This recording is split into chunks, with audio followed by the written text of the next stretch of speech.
नमस्कार शेतकरी मित्रांनो, आज आपण जाणार आहोत द्राक्ष पंढरी म्हणून जाणाऱ्या नाशिक जिल्ह्यातील एक गाव, त्याचं नाव सावरगाव. चला तर मग आपण जाऊया सावरगावला.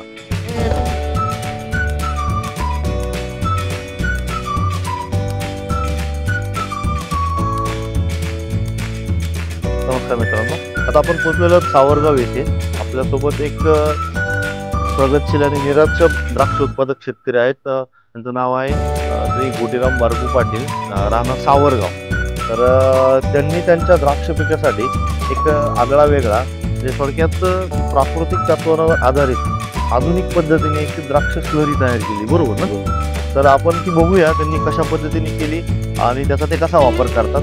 तर चला आपण त्या स्लरीकडे जाऊया. तर शेतकरी मित्रांनो, बघू शकता आपण आलेलो त्या स्टोअर टँक जवळ. जवळपास 1,40,000 लिटरचं स्टोरेज असणारा टँक आहे. पाटील साहेब, तर जरा थोडंसं सांगा तुम्ही कशा पद्धतीने बनवलंय आणि याच्यात काय काय वापरलं? त्याच्यामध्ये शेण, त्याच्यानंतर गोमित्र, गूळ, डाळीचे आपलं सोयाबीनचं पीठ, ते शेण, गोमित्र आणि सोयाबीन पीठ, बरोबर. आणि याच्यामध्ये गोमित्रासाठी सिस्टम बघू शकता तुम्ही. तिकडनं गोमित्र तिथे जनावर उभे असतात, तिकडनं गोमित्र डायरेक्ट या टँक मध्ये जातात.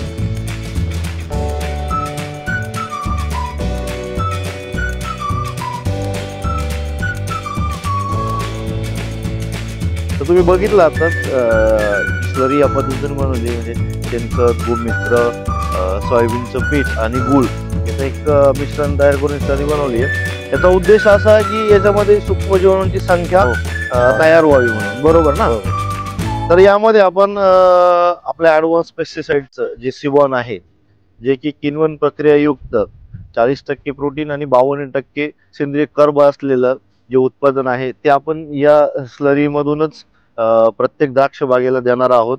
त्याचं कारण असं की आपल्या सर्वांना माहिती आहे की आपलं जे सिबॉन आहे ते सूक्ष्मजीवाणूंचं एक तयार अन्न म्हणून काम करतं आणि ते प्रति एकर 1 लिटर या प्रमाणात आपण वापरणार आहोत. आणि त्याचे पुढे जाऊन द्राक्ष पिकामध्ये या थंड वातावरणात सुद्धा द्राक्षाची साईज असेल किंवा जो आपला भोद आहे द्राक्षाचा, तो त्याचा भुसभुशीतपणा असेल, त्यातली ऑक्सिजन लेवल असेल, या सगळ्या गोष्टींचा अभ्यास करून आपल्याला एकंदरीत काय रिझल्ट मिळतात ते आपण जाणून घेऊया. आणि पुढच्या व्हिडिओला आपण नक्की भेटूया. धन्यवाद.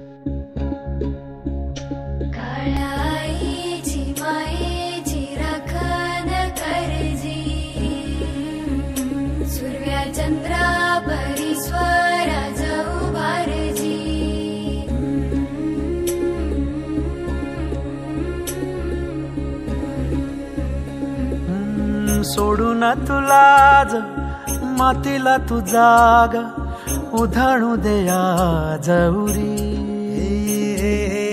उजाडू द्या साकड हे मा.